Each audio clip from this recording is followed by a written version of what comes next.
मर्दो ज़न बच्चे और बच्चियाँ भी सभी, मर्दो ज़न बच्चे और बच्चियाँ भी सभी, इल्म हासिल करो, इल्म हासिल करो। जी बहुत अच्छे, सुभान अल्लाह। मर्दो ज़न बच्चे और बच्चियाँ भी सभी, इल्म हासिल करो, इल्म हासिल करो।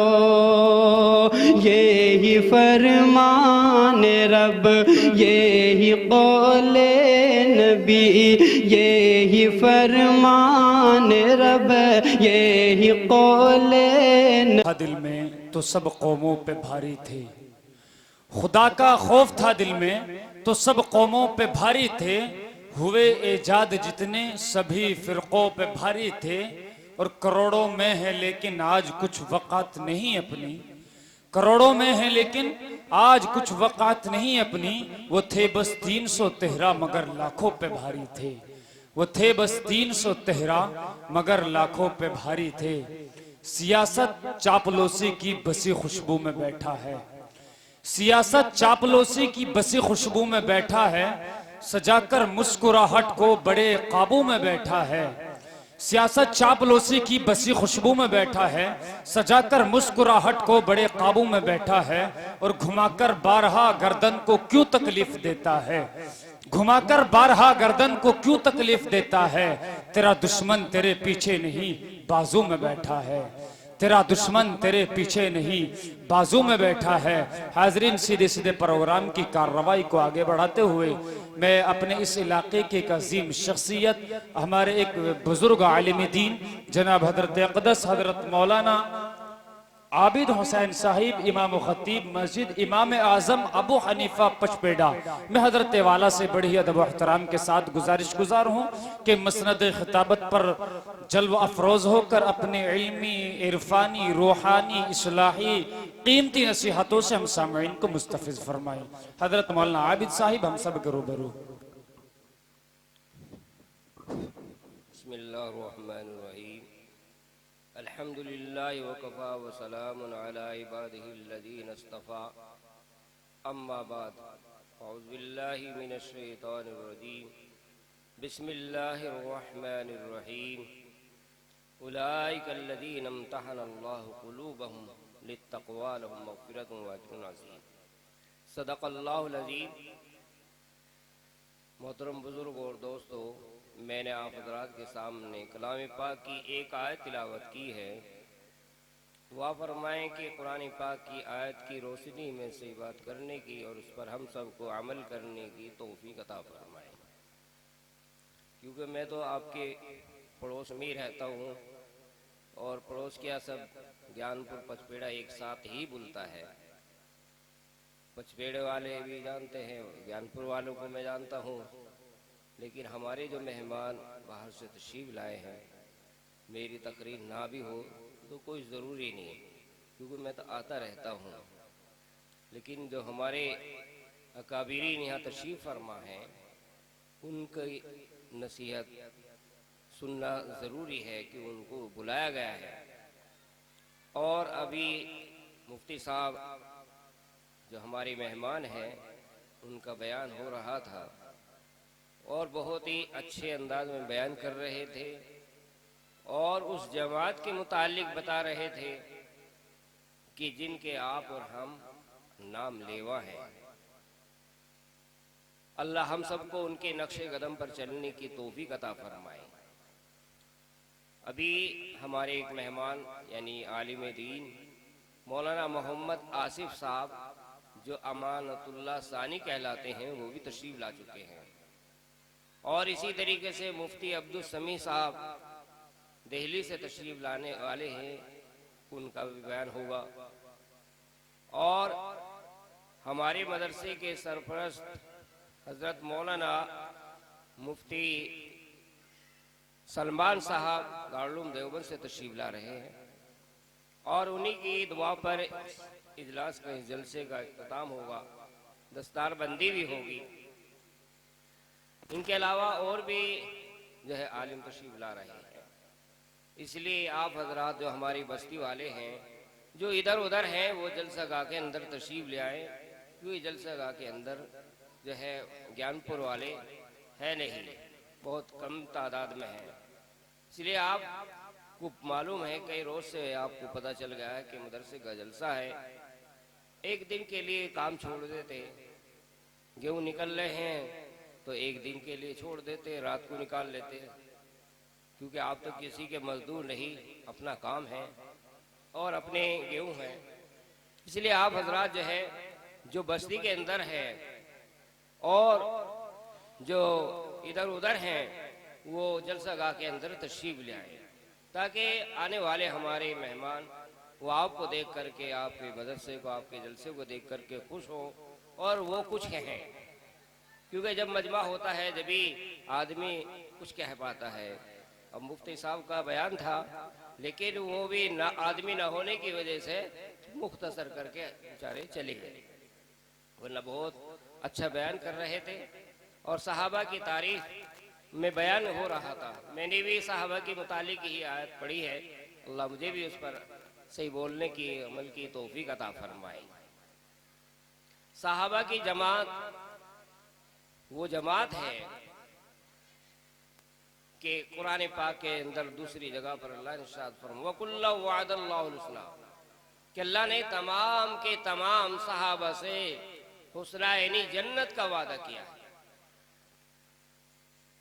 और बाद सहाबा के लिए तो अल्लाह के नबी सल्लल्लाहु अलैहि वसल्लम ने नाम लेकर के फरमाया कि अबू बकर भी जन्नती और उमर भी जन्नती, उस्मान भी जन्नती, अली भी जन्नती, जिनको अशरा मुबशरा कहा जाता है। 10 नाम लेकर के ये मुबारक जमात है। जैसे बच्चे मदरसों के अंदर पढ़ते हैं, स्कूलों में पढ़ते हैं और उनका इम्तहान होता है तकरीरी तहरीरी, और बच्चा उसका जवाब देता है, लिखता है। सहाबा का भी इम्तहान लिया अल्लाह तबारक व तआला ने, सहाबा का इम्तहान लिया।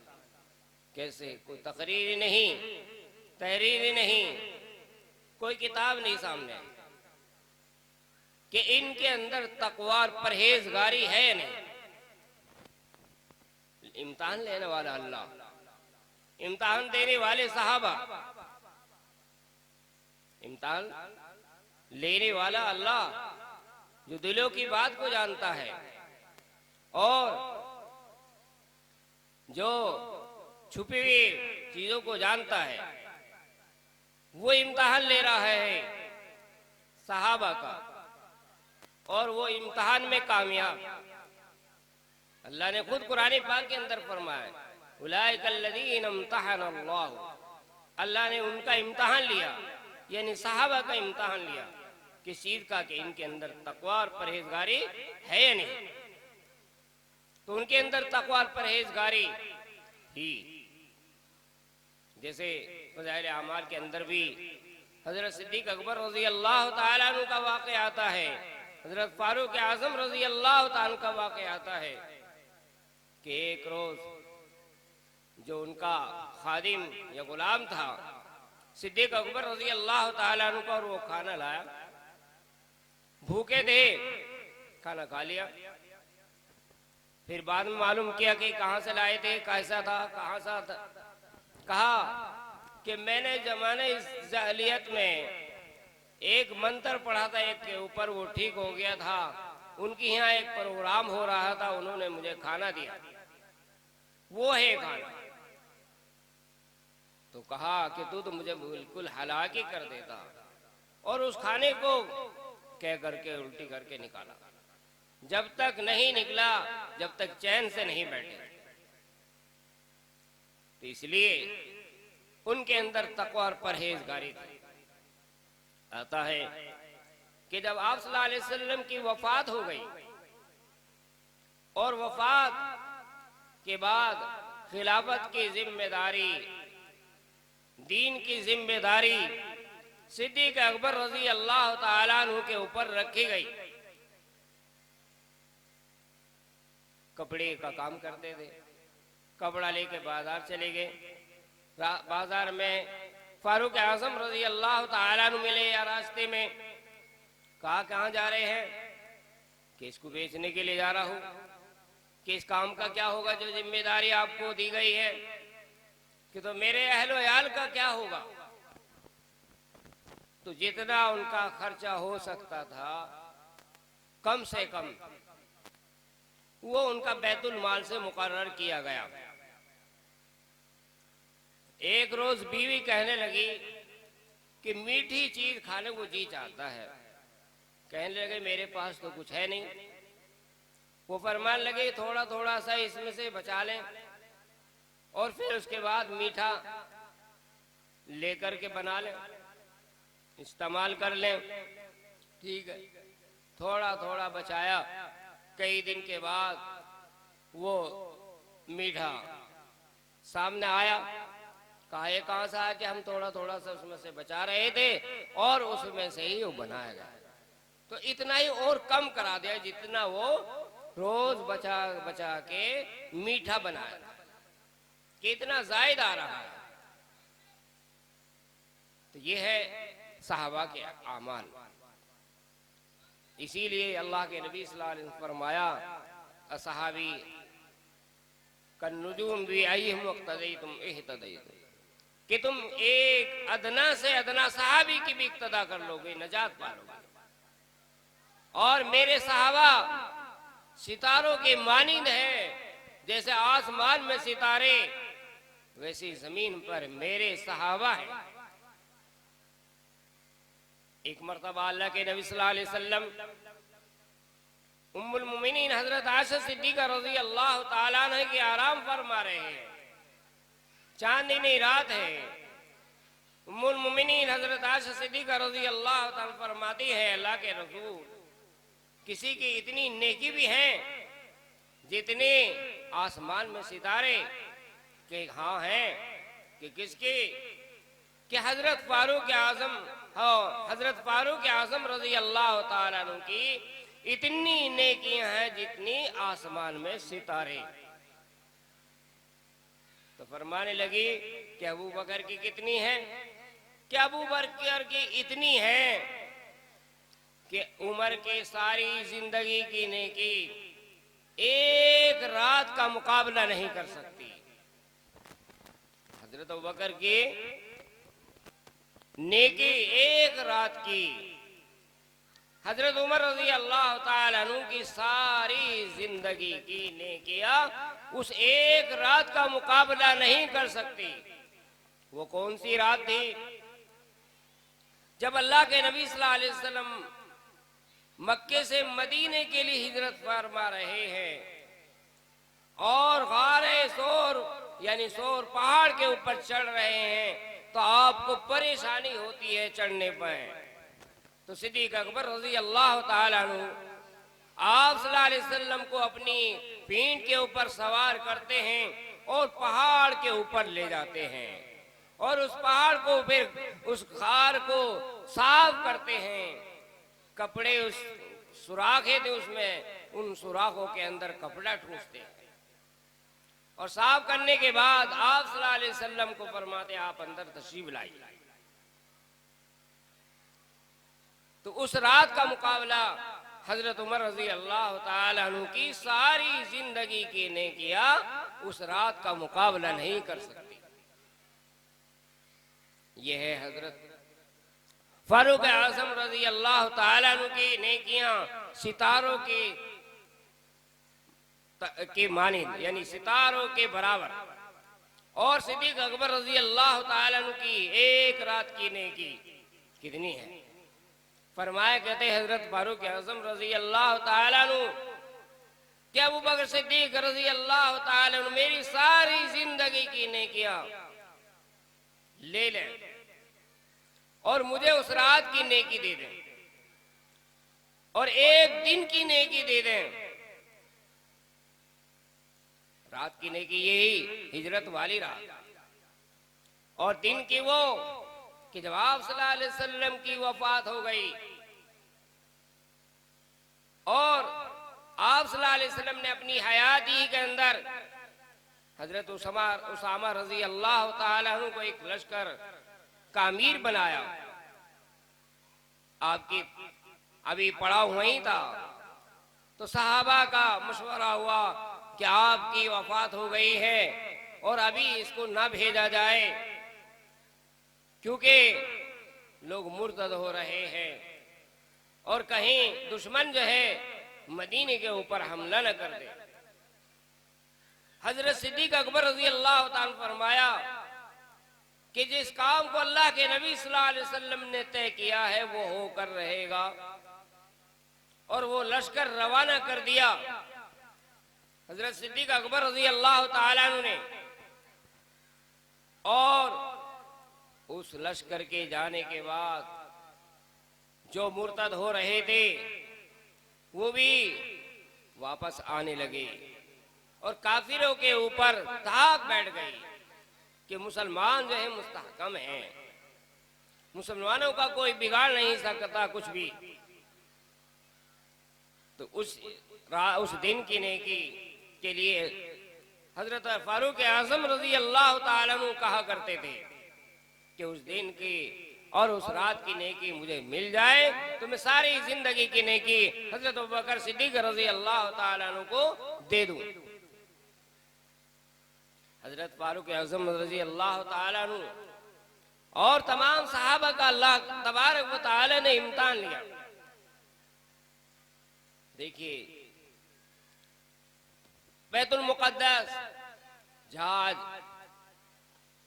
फिलिस्तीन के अंदर जंग हो रही है, मुसलमानों के ऊपर जुल्म हो रहा है, बच्चों को शहीद किया जा रहा है, हमारी माँ बहनों को भी शहीद किया जा रहा है, छोटे छोटे बच्चों को मारा जा रहा है, जानी माली बहुत बड़ा नुकसान। काफी वक्त गुजर गया, मुसलमानों का वहां लश्कर है। उन्होंने कहा, उनके आलिमों ने कहा कि अगर तुम अपने बड़े को ले आओ और हमारी किताब के अंदर जो लिखा है अगर वो ही होंगे तो हम अपना मुल्क जो है बगैर लड़े तुम्हारे हवाले कर देंगे। हजरत खालिद बिन वलीद रजी अल्लाह ताला अन्हु सिपह सालार भी रहे और उस सूरत से हजरत फारूक आजम रजी अल्लाह ताला अन्हु से कुछ मिलते थे। तो सहाबा ने मशवरा किया कि मदीने खबर भेजेंगे, इतना वक्त तो ये गुजर गया है और फिर हजरत उमर वहां से आएंगे तो बहुत वक्त लग जाएगा, इसलिए हजरत खालिद बिन वलीद रजी अल्लाह ताला अन्हु को उनको दिखा दें कि ये हैं हमारे बड़े। जब वो वहां ले गए हैं दीवार के पास बैतुल मुक़द्दस, तो उनके आलिम अपनी किताब को देख रहे थे और हजरत खालिद बिन वलीद रजी अल्लाह ताला अन्हु को देख रहे थे। कहने लगे कि सूरत तो मिल रही है लेकिन सीरत नहीं मिल रही। तो शाम के अंदर ये लिखा है कि वो उनके आलिम कह रहे थे सूरत लग रही है कि वही है लेकिन सीरत नहीं मिल रही है। मालूम होता है कि तुम्हारे कोई और हैं बादशाह, तुम्हारे बादशाह हाकिम बड़े कोई और हैं कि वो तो मदीने में है कि तो उनको बुलाओ। ये मदीने खबर पहुंचाई गई। आज की तरह नहीं था इंतजाम खतों की दावत का या फोन का, कई कई महीने लग जाते थे। घोड़े सवार या ऊंट के जरिए सवारी की जाती थी। ना उस वक्त हवाई जहाज थे, ना बसें थी, न कारें थी। वहां जब पहुंची है मुसलमानों की तरफ से कि आप को बुलाया गया है और उन लोगों ने ये कहा है कि जो हमारी किताब के अंदर लिखा है अगर वही हैं तो हम बगैर लड़े अपना मुल्क तुम्हें हवाले कर देंगे, अपने मुल्क की चाबी तुम्हें दे देंगे और हम यहां से चले जाएंगे। मशवरा हुआ और तय पाया कि हजरत उमर रजी अल्लाह ताला अन्हु को जाना चाहिए। हजरत फारूक आजम रजी अल्लाह ताला अन्हु वहां से रवाना हो गए। जब शाम पहुंचे और शाम अपने लश्कर के पास वहां पहुंचे हैं, तो वो सहाबा कहने लगे कि अमीर मुमिनीन, यहाँ के लोग जो है घोड़े के ऊपर सवारी जो की जाती है उसे पसंद करते हैं और ऊंट की सवारी को पसंद नहीं करते, इसलिए आप घोड़े के ऊपर सवार हो जाएं। और यहाँ का लिबास जो है ये दूसरा लिबास है। आप मदीने से जो पहनकर आए हैं उस लिबास को जो है उतार करके बदल लीजिए दूसरा लिबास। उन्होंने दूसरा लिबास पहना, घोड़े पर चले और फिर उतर गए कि तुम तो मुझे हलाक ही कर देते। मेरे दिल के अंदर बड़ाई आने लगी, मैं जो मदीने से लिबास पहन के आया हूं और जिस सवारी पे मैं आया हूं उसी पर जाऊंगा। अब जो आगे चलने की मंजिल थी वो गुलाम की थी। जैसे वहां से आ रहे थे कि एक मंजिल पैदल हजरत उमर चलते और गुलाम ऊंट के ऊपर सवार होता और फिर जो है गुलाम लेकर चलता तो हजरत उमर ऊंट पर सवार रहते। जब उनकी दीवार के पास जाने का नंबर आया तो गुलाम का नंबर जो है ऊपर बैठने का था और हजरत उमर का नकेल पकड़ के चलने का था। उन्होंने कहा जी आप अमीर मोमिनीन हैं, आप ऊपर बैठ जाए, मैं चलूं। नहीं, कयामत के दिन जो है फिर इंसाफ के मामले में मेरी पकड़ होगी, इसका कौन जवाब देगा? तुम्हें ही चलना पड़ेगा। मजबूरन गुलाम को जो है ऊपर बैठना पड़ा और हजरत उमर रजी अल्लाह ताला अन्हु नकल पकड़े हुए उस दीवार के पास गए हैं। उनके आलिम देख रहे हैं, उनकी किताब के अंदर ये भी लिखा था जब वो यहाँ आएंगे तो गुलाम तो सवार होगा और आका जो है अमीरुल मोमिनीन जो है वो नकेल पकड़ कर यहाँ आएंगे और उनके बदन पर जो लिबास होगा उस पे 14 पैबंद लगे हुए होंगे और 2 चमड़े के होंगे। उनकी किताब के अंदर ये भी लिखा हुआ था। तो हजरत उमर रजी अल्लाह ताला उन्होंने देखने के बाद कहा कि सीरत भी मिल रही है, सूरत भी मिल रही है, यही है तुम्हारे अमीरुल मोमिनीन, यही है तुम्हारे बादशाह। और बैतुल मुक़द्दस जो है मुल्क शाम को मुसलमानों के हवाले कर दिया। तो सहाबा किराम के अंदर अल्लाह तबारक व तआला ने तकवा और परहेजगारी पैदा की थी, तो अल्लाह तबारक व तआला ने उन्हें सारी दुनिया के अंदर जो है कामयाबी अता फरमाई। आज हम जो है मुसलमान हैं, हमारी आमाली जिंदगी जो है वो अच्छी नहीं गुजर रही है। हम जो अमाल की तरफ आ जाएं, नमाजों की पाबंदी करने लगे, आप सल्लल्लाहु अलैहि वसल्लम और अल्लाह के हुक्मों पर चलने लगे, तो अल्लाह फरमाता मोमिनीन कि तुम ही सर बुलंद रहोगे अगर सच्चे मोमिन बन जाएंगे। अल्लाह ताला मुझे भी आपको भी सही इसके ऊपर अमल की तौफीक अता फरमाए, सहाबा इकराम की इत्तबा की तौफीक अता फरमाए। अल्लाह ताला हम सबको सहाबा से मोहब्बत करने की तौफीक अता फरमाए। आमीन व आखिर दावाना अल्हम्दुलिल्लाहि रब्बिल आलमीन।